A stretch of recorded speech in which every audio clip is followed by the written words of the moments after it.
Dan yang paling penting Mbak Rosy adalah pesan sosial tentang anti kezaliman. Ya. Itu yang harus. Karena tidak ada perdamaian tanpa keadilan, kata almarhum Gus Dur. Gus Dur. Karena itu visi sosial agama itu harus dijalankan. Dan ini bukan tentang dunia. Mungkin dunia tidak besar yang bisa kita lakukan untuk dunia, terlalu besar. Ya. Tapi tentang diri kita sendiri aja. Misalnya kita mengkritik orang-orang yang merampas hak orang lain, tanah orang lain, atau kedaulatan orang lain dirampas seenaknya. Ada orang yang datang ke Venezuela, gue gak suka lo, kemudian ya gue ambil lo seenaknya misalnya. Kita membenci semua itu. Tapi bukankah kadang hal-hal seperti itu ada dalam diri kita? Ada jalan raya yang seharusnya menjadi jalan, tapi kita jadikan tempat parkir seenaknya. Ada jalan raya yang seharusnya bebas dari sesuatu yang menghalangi dia, tapi kita halangi untuk acara hajatan-hajatan kita. Ya. Atau jadi untuk hal yang paling kecil pun sebenarnya kita mencuri. Kita bisa juga melakukan kezoliman dalam skala yang dalam skala kecil. Tapi kita melakukan itu. Betul. Dan kalau itu dilakukan bersama, itulah yang dimaksud kehancuran. Itulah yang menimbulkan peperangan. Ya. Bib, ada rasa kekhawatiran nggak ada dampak dari Israel, Amerika menyerang Iran ini, kemudian di antara kita umat beragama di Indonesia justru ada perpecahan karena misalnya kemudian bagi umat Muslim merasa ini penindasan bagi umat Muslim, tapi kemudian bagi umat Kristen, Israel bangsa terpilih jadi harus dibela. Padahal ini nggak ada hubungannya dengan antara bangsa terpilih dan kemudian tentang agama. Ini ujungnya hanya kerakusan ekonomi, bisnis minyak dan ingin menguasai satu sama lain. Punya kekhawatiran nggak kemudian ini justru melebar pada sentimen-sentimen ideologis di antara kita sendiri? Iya, sudah pasti kita diajarkan sebagai seorang Muslim bahwa jangan biarkan sesuatu lewat begitu saja tanpa kita mengambil pelajaran. Karena hikmah itu kata Nabi Muhammad adalah harta karunia umat Islam. Kita kemarin ngelewati COVID yang begitu berat. Kemudian bagi sebagian kita itu lewat begitu saja. Dulu ketika COVID sebagian Muslim bilang saya kok gak boleh ke masjid. Padahal saya pengen ke masjid. Sekarang bisa ke masjid ya di masjid tetap sepi aja. Artinya tidak ada pelajaran yang kita ambil dari COVID. Padahal itu yang begitu besar dan mengerikan bagi kita. Semua terdampak di seluruh dunia. Di setiap orang terdampak. Begitu juga apa yang terjadi terkait perang yang ada di Timur Tengah saat ini. Penyerangan Israel dan Amerika ke Iran. Pertama kita ingin ngasih tahu bahwa kepak sayap kupu-kupu di Amazon itu bisa menimbulkan dampak ke Sungai Ciliwung. Artinya apa yang terjadi di sana harus menjadi pembelajaran bagi kita di sini. Bahwa kita dilarang untuk merasa terpilih. Merasa lebih dari yang lain.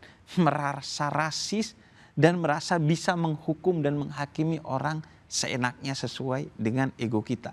Karena itu mayoritas di sini tidak boleh menjadi mayoritarianisme.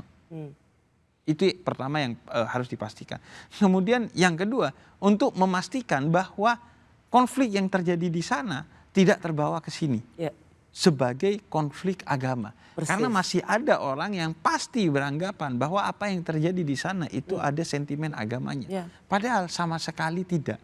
Yang terjadi di sana bukan perang atas nama agama, tapi perang atas nama ideologi yang menyeret-nyeret nilai agama justru sebagai bentuk pelecehan paling nyata terhadap agama. Karena agama justru dijadikan alasan untuk berperang, padahal agama turun untuk perdamaian. Karena itu yang melakukan aksi tersebut bukan basicnya adalah Judaism atau Yahudi, tapi Zionisme. Betul. Ideologi yang mengacak-ngacak Yahudi itu sendiri. Karena itu banyak orang-orang Yahudi yang setia pada nilai-nilai Yahudi yang tidak terima dengan apa yang dilakukan mereka. Aku mau mengatakan gini, kadang-kadang kalau berbicara dengan teman-teman Nasrani yang melihat Israel atau Yahudi sebagai bangsa terpilih, yes, oke, fine. Tetapi bukan Benjamin Netanyahu, Betul. bukan rezimnya. Ini rezim politik dan harus dibedakan antara apa yang ada dalam Bible dengan rezim satu negara. Tidak ada hubungannya. Kita marah, kita anti pada polisinya Benjamin Netanyahu. Dan dia sama sekali, saya adalah orang pertama yang akan mengatakan bahwa tidak, dia bukan orang yang dipilih Tuhan. Iya. Jadi sering sekali kadang-kadang itu di orang lain yang berperang, tapi kemudian kita mencoba mencocok-cocokkan dengan apa yang tertulis dalam Bible atau dalam kitab suci. Padahal harusnya, koreksi saya kalau saya salah, nggak ada hubungannya sama sekali, Sama sekali dengan tidak apa yang ada. diajarkan dalam kitab suci atau apa yang difatwakan dalam. Walaupun anasir itu bisa kebentuk secara sengaja dibuat oleh orang yang tidak bertanggung jawab atau secara tidak sadar oleh kita. Karena misalnya kebetulan Israel itu komunitasnya Yahudi, identik dengan Yahudi. Kemudian Amerika presidennya selalu dari kalangan Kristiani dan identik dengan masyarakat Kristiani. Kemudian Iran itu kebetulan adalah Republik Islam dan mayoritas di sana adalah orang Islam. Sehingga dan konflik utamanya adalah tentang Yerusalem yang menjadi tempat lahirnya Abrahamic Faith. 3 agama, Yahudi, Kristen dan Islam. Karena itu anasir itu menjadi mudah untuk digunakan sebagai propaganda di berbagai negara. Karena itu keberpihakan kita misalnya kepada Iran adalah keberpihakan bukan karena dia Islam. Ya. Tapi karena dia adalah orang yang diserang Betul. dan dizalimi. Begitu juga apa yang kita lakukan di Palestina itu adalah suara kemanusiaan, bukan suara agama. Ya. Karena Kita ada manusia yang membela, diinjak-injak kita di sana. membela manusia, kita membela bangsa lain, bukan karena kita seagama. Iya. Dan kita benci aktor-aktor kezaliman itu, bukan benci kepada bangsanya, negaranya, dan apalagi agamanya. Karena kemungkinan itu bisa ada di mana saja. Oknum-oknum itu bisa ada di semua agama. Sehingga kebencian kita adalah bahkan tidak kepada orangnya, tapi kepada tindakan buruknya. Kita ingin mereka itu bertobat. Bukan ingin mereka kemudian hancur misalnya. Kita ingin mereka bertobat karena mereka juga adalah lukisan Tuhan. Setiap ciptaan itu adalah lukisan Tuhan. Karena itu yang kita ingin edukasi. Jangan sampai anasir-anasir keagamaan itu kemudian dibawa ke sini menjadi kemudian konflik. Nah, itulah sebenarnya PR utama toleransi antar umat beragama di Indonesia saat ini.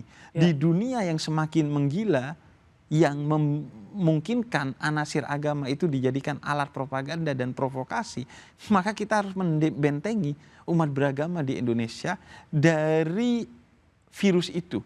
Kalau dulu ada vaksin COVID karena masalah virus biologis COVID-19, sekarang harus ada vaksin toleransi karena virus ideologis yang bernama intoleransi atau peperangan yang mengatasnamakan agama. Terima kasih, Beb. Aku rasa ini satu pencerahan yang luar biasa. Karena jangan sampai kemudian perang karena ketamakan, kerakusan, keinginan untuk penguasaan satu negara itu kemudian bisa berimbas di dalam negeri kita dan kemudian memecah belah kita sebagai umat beragama. Betul.